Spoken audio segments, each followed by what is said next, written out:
வணக்கம் விவசாய நண்பர்களே. இன்றைக்கி என்ன பதிவு அப்படின்னு பார்த்தீங்கன்னா, நெல் பயிரில் வந்து பார்த்தீங்கன்னா இந்த வெயில் காலத்தில் நடவு செஞ்சு எல்லாருமே பார்த்தீங்கன்னா இது போல் எல்லோஷாக பயிர் இருக்கும். எந்த பயிருமே கிளம்பாது, அப்படியே டல்லாக உட்காந்துட்டே இருக்கும். பயிர் வந்து மேலே கிளம்பி வரவே வராது. என்ன மருந்து போட்டாலும் சரி, என்ன மருந்து அடித்தாலும் சரி கிளம்பாது. இது க்யூர் பண்ணுறதுக்கு ஒரு 2 சொல்யூஷன் இருக்குது. ஒன்று அடியில் மருந்து போடலாம், ஒன்று வந்து மேலே ஸ்ப்ரே பண்ணலாம்.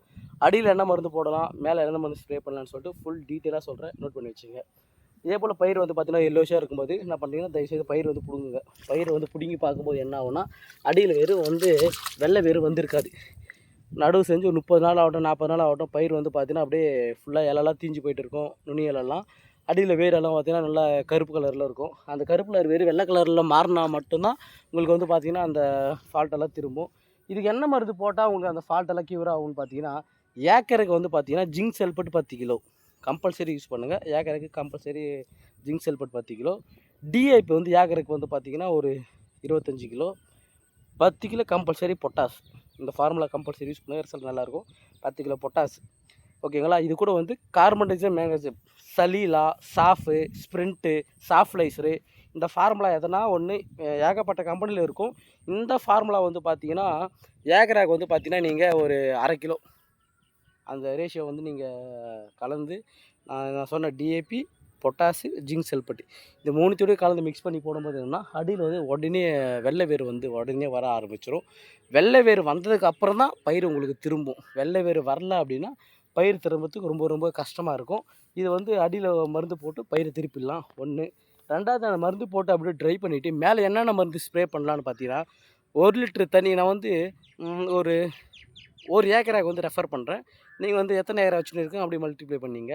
ஒரு ஏக்கராக்கு வந்து பார்த்தீங்கன்னா சாஃப் வந்து பார்த்தீங்கன்னா ஒரு 250 கிராம் ஒரு ஏக்கராக்கு. மெட்டலாக்ஸ் மேங்கசப் அப்படின்ற நோய் மருந்து இதுனா பார்த்தீங்கன்னா ஏக்கராக்கு வந்து பார்த்தீங்கன்னா ஒரு 100 கிராம் போதும். ஏக்கராக்கு 100 கிராமே போதும். ஏக்கராக்கு ஒரு 100 கிராம். கூட வந்து பார்த்தீங்கன்னா லைட்டாக மைன்யூட்டாக ஒரு கொசுக்கும் பூச்சிக்கும் லைட்டாக ஒரு மருந்து தரணும். அப்படி என்ன மருந்து தரலான்னு பார்த்தோன்னா பட்டாக்கு தரலாம். Fipronil plus thiamethoxam. லைட்டாக ஸ்டெம்போர் வரைக்கும் கேட்பான், லைட்டாக லீஃப் ஹோல்டரையும் கேட்பான். பிப்ரோன் ப்ளஸ் தயமத்தாக்சின், அதுதான் பட்டாக்கு. இது வந்து பார்த்தீங்கன்னா இது கூட கம்பல்சரி 19 வந்து ஏக்கராக்கு வந்து பார்த்தீங்கன்னா ஒரு 200 கிராம் போதும். 200 கிராம் வந்து பார்த்தீங்கன்னா 19 மிக்ஸ் பண்ணி மேலே ஸ்ப்ரே பண்ணுங்கள். தரமான சம்பவமாக பண்ணணும். எந்த வித ஃபால்ட்டெல்லாம் பார்த்தீங்கன்னா அடித்து நுறுக்கிட்டு பயிர் வந்து தென்னந்தெளிவாக மேலே வந்துடும். இது நான் கேரண்டி. இதே போல் வேறு எதனா சந்தேகங்கள் எதனாலும் உங்கள் நெல் பயிரில் இருந்துச்சுனாலும் கமெண்ட் பண்ணுங்கள். இதுக்கு என்ன மருந்து அடிக்கலாம், என்ன மருந்து போடலான்னு சொல்லிட்டு ஃபுல் டீட்டெயிலாக நான் சொல்கிறேன். இந்த ஃபால்ட் வந்து கம்பல்சரி இந்த வெயில் காலத்தில் எல்லாருடைய நெல் பயிர் வச்சுட்டு எல்லாருக்குமே இந்த ஃபால்ட்டு வரும். இதை க்யூர் பண்ணுறதுக்கு இதுதான் சொல்யூஷனு. நான் நிறைய விவசாயிகள் கொடுத்துருக்கேன், ஒரு 4-5 வருஷமாக கொடுத்துருக்கேன், நல்லா இருந்திருக்கு. இந்த வருஷமும் இதே ஃபால்ட் வந்திருக்கு. ஒரு 3 வருஷத்துக்கு முன்னாடி இந்த விவசாயிக்கு நான் கொடுத்தேன். கிட்டத்தட்ட நம்ம கடையிலேருந்து இந்த கடைக்கு வந்து பார்த்தீங்கன்னா ஒரு 45 கிலோமீட்டர் இருக்கும். இந்த விவசாயி ஒரு 3 வருஷத்துக்கு முன்னாடி வாங்கி யூஸ் பண்ணார். திருப்பியும் என்ன 3 வருஷம் கழிச்சு திருப்பி இப்போ கூப்பிட்டு இருக்காரு. ஏன்னா அதே ஃபால்ட் வந்துருக்குப்பா தம்பி, வந்து கொஞ்சம் பார்த்து என்ன ரெஃபர் பண்ணுங்கன்னு சொல்லிட்டு அந்த விவசாயி வந்து நம்மளை கூப்பிட்டுருக்காரு. திருப்பி அவருக்கோசம் நம்ம ஒரு 45 கிலோமீட்டர் தாண்டி வந்து ஃபீல்டு பார்த்து அவருக்கு சொல்யூஷன் சொன்னேன். அவர் நமக்கு ரொம்ப தேங்க்ஸ் சொல்கிறார். தம்பி, நீ வந்தது ரொம்ப பெரிய விஷயம் எனக்கு. 3 வருஷத்துக்கு முன்னாடி நீ சொன்ன ஃபார்முலா யூஸ் பண்ண ரிசல்ட் நல்லா இருந்துச்சு. அதே போல் நீங்கள் இந்த வாட்டி எழுதி கொடு, நான் உங்கள் கடையில் மருந்து வாங்கி போட்டுடுறேன், அடிச்சிடுறேன் அப்படின்ட்டார். ஓகே, நம்மளுக்கு ஒரு சந்தோஷம். ஏன்னா 3 வருஷமாக விவசாயம் நம்மளை மறக்கவே இல்லை. நம்ம ஏன் மறக்கலை அப்படின்னா நம்ம பண்ண சம்பவம் அப்படி தரமான சம்பவம் பண்ணியிருக்கோம். ஆனால் நம்மளை ஞாபகம் வச்சுட்டு அந்த பிரச்சனை வந்ததுக்கப்புறம் கால் பண்ணி கூப்பிட்டு நம்மளை விசிட் பண்ணி அதுக்கான சொல்யூஷன் கேட்கும்போது நமக்கு ஒரு சந்தோஷமாக இருக்குது. ஏன்னா நம்மளை மறக்கலைல்ல, அப்படி ஞாபகம் வச்சுட்டு இருக்கல.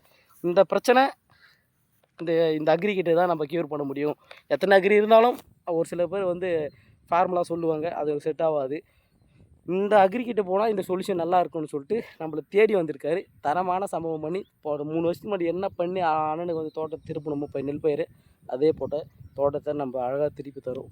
ஓகே பாய் விவசாயிகளே. வேறு ஏதாவது சந்தேகங்கள் இருந்தாலும் கமெண்ட் பண்ணுங்கள், உங்களுக்கான மெசேஜ் நான் பண்ணுறேன். Okay bye.